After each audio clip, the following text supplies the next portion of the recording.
përshëndetje teleshikues të nderuar të televizionit Syrivision.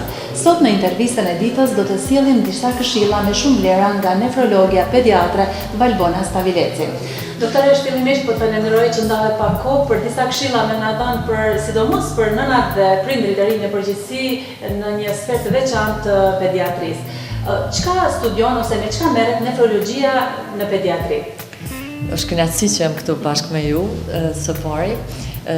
Nefrologjia është një lami e pediatrisë edhe që merret me problematikën e traktit urinar në përgjithësi. Do të thotë veshkave, kanaleve urinare, pshikëzës urinare edhe shqetësimeve që mujnë me sjell këto organe.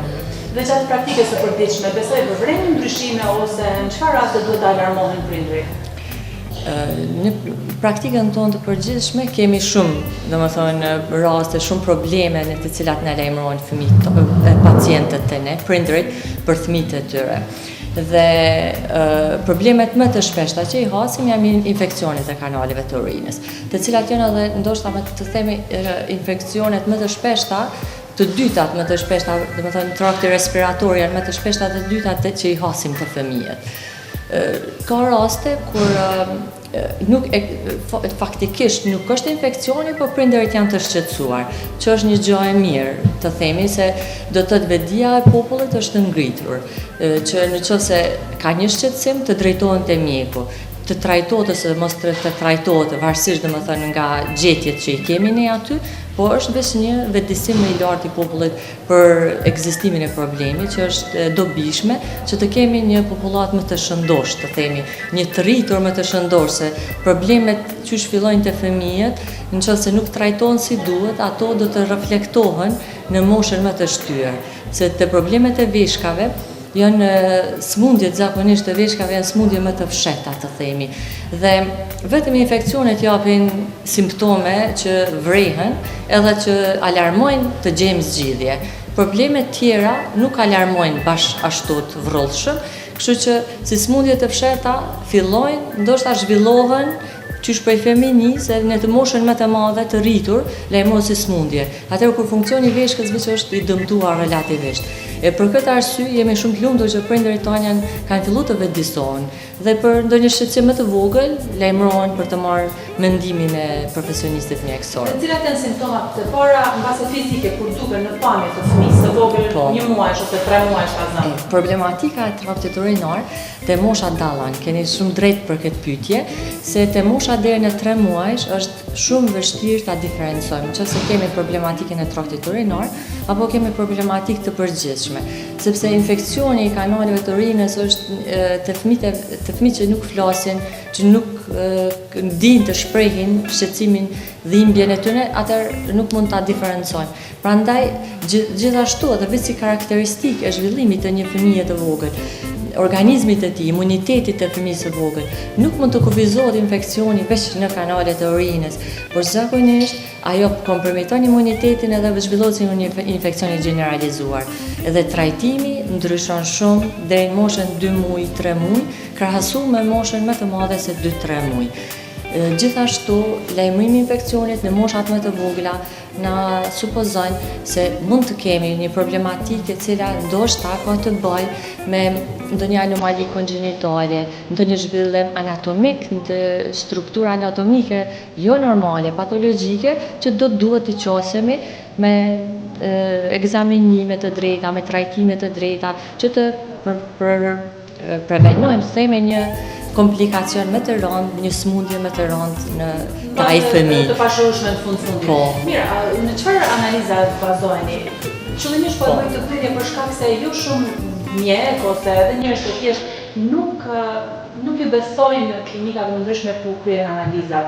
Ku bazoheni në çfarë analiza? Tashti sa i përket analizave, atëherë duhet së pari duhet nëse se kemi problematikën e traktit urinar, duhet të bëhet analiza e urinës së thjeshtë. Analiza thjesht biokimike e urinës. Ekziston edhe analiza që bëhet vetëm me test traka, të cilat janë teste të shpejta të analizimit të urinës, Mirë po, ato janë një farë mënyrë sikur të qesin në rrugë, ekziston ose nuk ekziston problemi. Gjithmonë duhet të bazohemi në një sediment të urinës që shikohet në mikroskopi me zmadhem të madh, në mënyrë që të diferencojmë praninë e qelizave të cilat janë signifikante dhe neve na tregojnë për praninë e ndonjë smundje të caktuar. Gjithashtu, duhet të ulëmtohet pastaj edhe për kulturën në qoftë se kemi rritje mikrobike të ajo analizë. Këto janë analizat laboratorike veç të kanaleve të urinës. Ndërsa ekzistojnë edhe ekzaminime të tjera të cilat duhet të merreshin, mirë po, varësisht domosdoshmë për problematikës. Nëse për shembull kemi simptomet e infeksionit të kanalit të urinës, së pari merret kjo analizë. Nëse në familje nuk kemi ndonjë anamnezë që na tregon se ka të pranishme ndonjë smundje, atëherë nuk kemi nevojë për ndonjë ekzaminim të parë, sidomos në infeksionin parë urinar. Mirë po nëse infeksioni na përsëritet, atëherë patjetër duhet të bëhet ekzaminim i detajuar të themi pse është përsërit infeksioni. Pastaj mbarret edhe prej moshës patjetër. Mirë po në përgjithësi do të flasim. Ekzaminimi i detajuar kish me qenë i pari ultrazëri, i cili nuk është i rrezikshëm, nuk është invaziv dhe kryhet shumë shpejt edhe jep shumë informata. Një gjë tjetër cila kish me pas rëndësi shumë është edhe një observim i urinimit. Do të thotë si janë shprehit e zbrazjes së traktit urinar, të pshikës urinare të ai fëmijë dhe si janë shprehit e zbrazjes së zorrës së trashë të ai fëmijë, sepse problemet nganjëherë edhe ndërlidhen. Nëse nuk e kemi një funksion të mirë të punës së zorrëve, mund të kemi komplikacione edhe ndonjë infeksion që përsëritet të traktit urinar. Dhe këtë shumë të bëjnë prindërit. Patjetër. Edhe nganjëherë prindërit edhe nuk janë të vetëdijshëm që ekziston ai problem. Dhe veç kur t'ju thuti dush mi observu, dush mi përcjell sasinë që për urinon, sa shpesh për urinon, nëse të ndodhë të lagët gjatë ditës ose jo, atëherë prindërit vinë me informata të cilat as vetë se kemi ditë se bashkë kështu që fëmia jam nuk është shku gjithë ditën në urinu.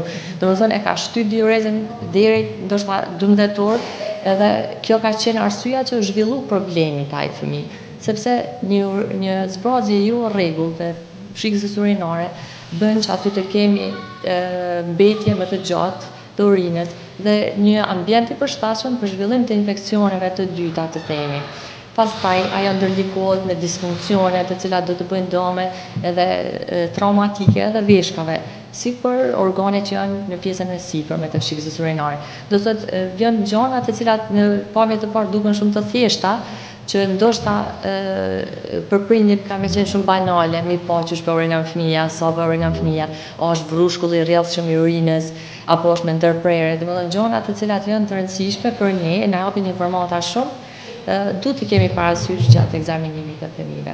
Përmendet pares dhe simptomet që janë të rëndësishme, që duhet të kenë parasysh prindërit, të thotë bebet të vogla janë ashtu, shqetësimi i përgjithshëm, nëse na lejmëron temperaturat e moshat e vogla, e sidomos temperatura pa ndonjë shenjë tjetër respiratore. Patjetër duhet të bëhet analiza urinës, sikur e para gjë që na shkon ndërmend. Nëse na ndryshohet ngjyra e lëkurës të një bebe vogël deri në 3 muaj, nëse kemi vjedhje të një fëmijë që është vjedhje pa ndonjë arsye, atëherë duhet të bëhet patjetër analiza urinës. Në moshën 3 muajsh, atëherë kemi edhe simptomatologji tjetër. Mund të kemi për shembull temperaturën që është e pranishme patjetër, mund të kemi shqetësimin që fëmia është i shqetësuar, mund të kemi skuqje, mund të kemi të qartë të madhe të fëmijës pa ndonjë arsye. Ndërsa kur fillon fëmia të rritet, atëherë ka me pas frekuencë më të shpeshtë, djegje ose dhimbje gjatë urinimit, era urinës është ndryshi, pamja e urinës është ndryshi. Këto janë domethënë gjëra që vren vetëm te infeksioni të themi. Ndërsa ka smundje tjera të veshkave, të cilat na japin shqetësime tjera të themi, e që ndoshta duken e përgjithshme nuk i kemi shumë të vrejt, nuk vrejnë shumë, ato mundin me qenë dhimbjet e shpinës, mundin me qenë të ajturat rreth syve, ajtja këmbëve, kokëdhimbja që mund të jetë sheh se ka tension të lartë të gjakut, e që mund të jetë me prejardhje prej veshkave, do të duhet edhe ajo të ekzaminohet, të vlerësohet në qoftë se ekziston ose jo. Dhe gjitha këto raste që po i përmendni, gjitha këto simptoma, ka rritje në vendin tonë apo ka zbritje të këtyre simptomave ose smundjeve në këto raste? Të themi që incidenca smundjeve të veshkave nuk ka ndonjë ndryshim shumë të madh në periudhat tashti, për periudhat të përparshme. Diagnostifikimi është më i hershëm, që kjo është një gjë shumë e mirë. Dhe të themi rritur numri i fëmijëve në moshën adoleshente që i diagnostifikojmë, për arsye se gjenden me kohë. Nuk përparojnë që të bëhen moshën 18 vjeçë më shumë dhe të diagnostikohen si të rritur, por tani diagnostikohen domethënë si fëmijë. Ndërsa incidenca si incidencë nuk ka ndonjë ndryshim të madh. Një gjë që është qetësuese, kisha përmend është që sidomos frika prindërve nga bakteriet e caktuara. Është frika nga bakteria Escherichia coli, që nëse del Escherichia coli në infekcion, prindërit kanë më traumatizuar shumë. Të themi që kjo është një bakteri e cila është në 80-85-90% të rasteve të infeksioneve. Kjo është bakteri e zakonshme e traktit urinar. Gjithashtu dhe traktit digestiv, edhe në zor kemi Escherichia coli. Në qoftë se merret urina në mënyrë jo të drejtë, ndodh që të jetë kontaminuar prej zorrës së trashë. Në qoftë se për shembull vendoset qesja, qëndron gjatë aty, edhe atëherë mund të ndodhë kontaminim. Domethënë gjithmonë duhet ta kemi parasysh, ta shpallum infekcion, edhe të kemi frikë nga infekcioni atëherë kur kemi sigurt se ekziston. Duhet të jetë prania e urinës me sediment, domethënë biokimike që ka prani të infekcionit, gjithsesi të jetë kombinuar me infekcionin në urinokulturë, ta kemi edhe kulturën pozitive, por edhe simptomatologji. Kemi raste kur kemi vetëm bakterie në urinë, e që nuk të thotë se është infekcion i pranishëm. Dhe në qoftë se ne këto raste me që quhen bakteri uri i trajtojmë me antibiotika, kemi bërë një gjë jo të mirë, sepse në këto raste zhvillojmë rezistencë.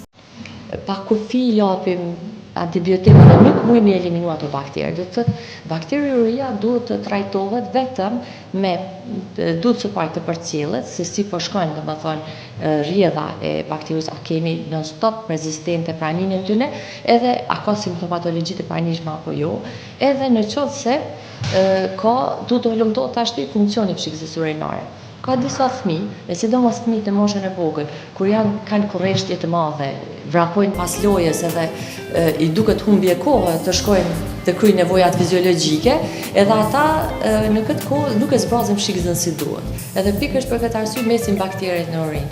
Nuk janë infekcion, janë veç mbetje e urinës e cila nuk është zbraz si duhet, edhe prandaj ajo duhet vetëm të përcillet. Edhe pastaj të edukohet fëmia se si duhet të urinojë në mënyrë të drejtë, të zbrazet fshikësa plotësisht, që të mos ta kemi këtë problem, jo smundje, por vetëm problem.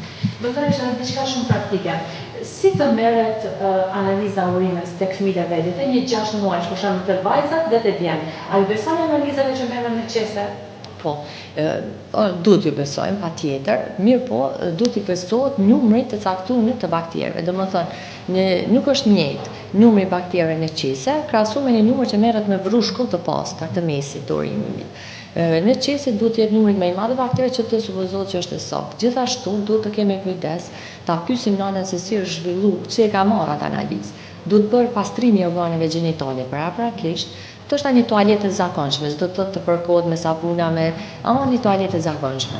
Vendoset qesja, e cila është dëshirueshme të qëndrojë më së shumti 1 gjysmë ore, maksimumi 1 orë, sepse veç kontaminohet prej lëkurës. Por nëna ju vendosin qesen 12 natës deri në mëngjes. Po, edhe atëherë kjo nuk është e saktë. Jo, kjo është gabim, nuk duhet ashtu, nuk duhet i besohet atë rezultatit, por duhet të përsëritet. Në qoftë se ekziston dyshimi, patjetër duhet të përsëritet, por jo të merret e saktë. Në qoftë se kemi rezultate të dyshimta disa herë, atëherë mjeku është i detyruar që urinën ta merr përmes katetrit urinar. Do të thotë merret me një procedurë të pastër, higjienike, sterile të themi, përmes katetrit, në qeskën urinare merret urina dhe drejt për drejt e marrim mostrën, të cilën e kultivojmë shumë shpejt prej marrjes. Do të thotë nganjëherë ta kemi parasysh edhe këtë, se nëna thotë po marr drejt, ka marrë 1 gjysmë ore, ka dorëzuar më njëherë brenda orës në laborator. Mirë po, në laborator ka qëndruar edhe 1 orë tjetër derisa është bërë kultivimi. E kjo, domethënë, është zgjatë koha, e sidomos në periudhën kur është të nxehtë. Nëse e marrim frigorifer, domethënë, edhe aty, mundet deri në 4-5 orë mu shty rezultati, mu kultivu. Mirë po, në qoftë është në çdo temperaturë të dhomës, jo, duhet më njëherë të kultivohet. Këto detaje shumë të rëndësishme për një analizë të saktë. Patjetër. Praktikisht, doktoresh, a i besoni analizave që kryhen nëpër laboratoret tona? E tash, kemi edhe ne ato që i dim, ka njerë kur si besojmë, ka ndodhur që kemi thonë të bojnë njëjtën urinë mi ndonë 2 vende me emra të ndryshëm. Kjo do të thotë është diçka që nuk është e mirë, t'ju them të drejtën, nuk është e mirë. Unë tentoj që t'ju besoj analizave, mirë po, në qoftë se kam dyshime klinikisht që pacienti nuk i prezanton simptomat të cilat i shohin rezultate, atëherë po, kërkoj mu përsërit. Kërkoj që të përcjellet, e përcjelli në dinamik, çdo dytën ditë ndoshta urinën, mi pa se si përvazhdon simptomatologjia, si përvazhdon rrjedha e ndryshimeve në urinë, edhe në qoftë se është diçka me të vërtet infekcion ose signifikant, atëherë ka me pas edhe në klinik manifestime. Nuk mund të ketë infekcion pa manifestime klinike. Domethënë ato si të fëmia i vogël që manifestohet me simptomatologji të përgjithshme, edhe të fëmijët e vegjël me simptomatologji të dukshme që diçka kanë me reflektu me ankesa, do të thotë patjetër do të jetë. Tash disa prind kanë më konë shqetësuar edhe do të thonë ndoshta se s'pëduan te fëmia jem u zhvillu infekcioni edhe unë tash me ndërmarr hapa, po du mi ndërprer paraprakisht. Mirë po, edhe kjo nuk është e drejtë, për arsye se nëse ti jep antibiotikun, do të thotë ti dy gjëra e ke bë gabim, ki jap antibiotik pa nevojë, që të themi se është një farë mënyrë trajtim, që i bën dëm edhe dobi në anën tjetër, po dëmi është se ka zhvillu rezistencë në qoftë se nuk është infekcion. Në qoftë se ka qenë infekcion, ka qenë dobia, për ndryshe asgjë tjetër. E sikur të pret 2 ditë që në qoftë se zhvillon simptomet edhe të marrim analizën tjetër kontrolluese, atëherë do të shpëtoj. Në qoftë se nuk zhvillohet simptomet, nuk është infekcion, e përcjellim prap, nuk është edhe në urinë analiza me infekcion, atëherë ke shpëtu pa marrë antibiotik, pa zhvillu rezistencë. Sigurisht edhe kost efektiviteti jo më i madh, xhepi është pa shpenzime. Normalisht. Doktore, është edhe një këshill besoj me shumë rëndësi për nënat e reja, për prindërit në përgjithësi. Pelena përdoren një përdorimshme, ka vite që përdoren. A është në rregull? Tashti ato po, besoj që nuk është ndonjë problem. Të përdorimi, pastrimi duhet me pas kujdes. Unë i kuptoj se ka tash edhe në kopshte shkojnë nënat punojnë, edhe pastrimet bëhen me letra të lagëta. Është e dobishme që pastrimi të kemi kujdes, sidomos të vajzat, të bëhet, domethënë pjesa përparme së pari ka pjesa anale mandej. Gjatë një herë bile natën të pastrohet komplet me ujë edhe pastaj të vendoset në gjumë, jo të vetëm me letra të lagëta. Të djemët, sa më pak të manipulohet me gishta organin gjenital, sepse deri në vitin e parë të jetës, ngushtimi i cili është të djemët, është fiziologjik, edhe në qoftë se brushkulli i urinës është i rrjedhshëm, është i trash mjaftueshëm, ose thjesht ka ndodhur me u lag juve djali, s'keni nevojë me manipulu asnjë gjë me dorë. Deri në vitin e parë të jetës, ajo vetvetiur fillon të zhvillohet pjesa e lëkurës, e lafshës, edhe ajo do të zgjerohet.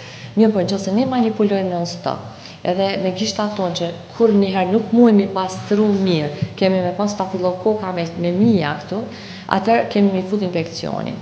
E shka do të bëjmë ato? Do të bëjmë që pjesa e lëkurës të ngjitet në pjesën e glansit dhe të shkaktoj adhezione, i cili pastaj do të bëjnë infekcione, të cilat janë ndoshta edhe probleme që kanë me bëj shqetësime matutje në rritjen e fëmijës. Do të thotë manipulimet sa më pak, sidomos me durje të pastra, edhe këshillat së pari të merren anjen nëse e pastaj të merret vendime për nëse dëshirojmë të bëjmë ndonjë manipulim të genitalet e fëmijës. Të flasim edhe pak për djem. Në çfarë raste rekomandoni që të bëhet synet?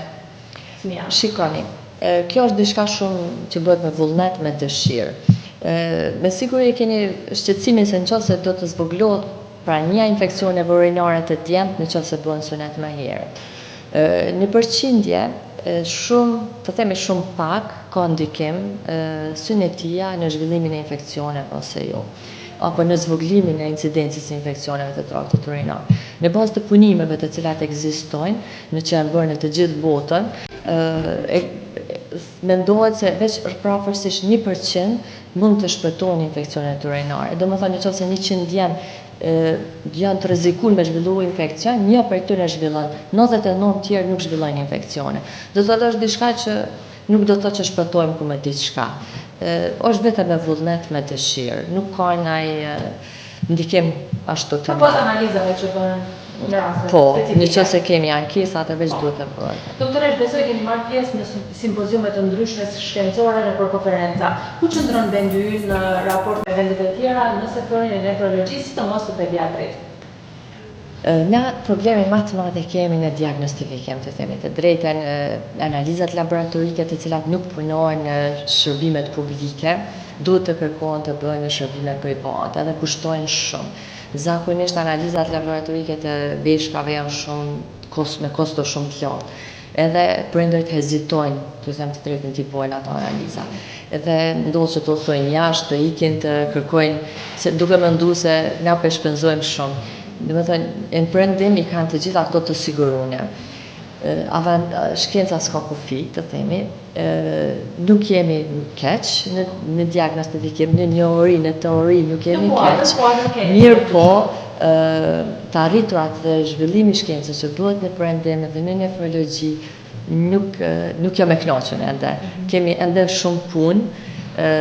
Duhet një investim prej qeverisë, prej Ministrisë së Shëndetësisë në klinikë që të avancohen metoda diagnostifikuese, pastaj aparatura diagnostifikuese, të ndihmohet me prindërve të cilët janë në nevojë që këto analiza të kryhen dhe ne të mund të kryjmë punën tonë deri në fund. Në prendim, transplantit e ne ende nuk bëhet, domethënë është diçka sepse nuk ekziston ligji për transplantim. Janë do gjëra që ende jemi pas, mirë po, shpresojmë në të ardhmen në fund. Doktoresh, të falenderoj në emër të shikuesve, besoj ju ke sjellur këshilla me shumë vlera dhe të dëshirojmë punë të mbarë. Faleminderit shumë, ishte kënaqësi. Faleminderit. Shikues të nderuar, kjo ishte intervista që zhvilluam me doktoreshën pediatër nefrologe Valbona Stavileci. Mirupafshim në intervistat e tjera.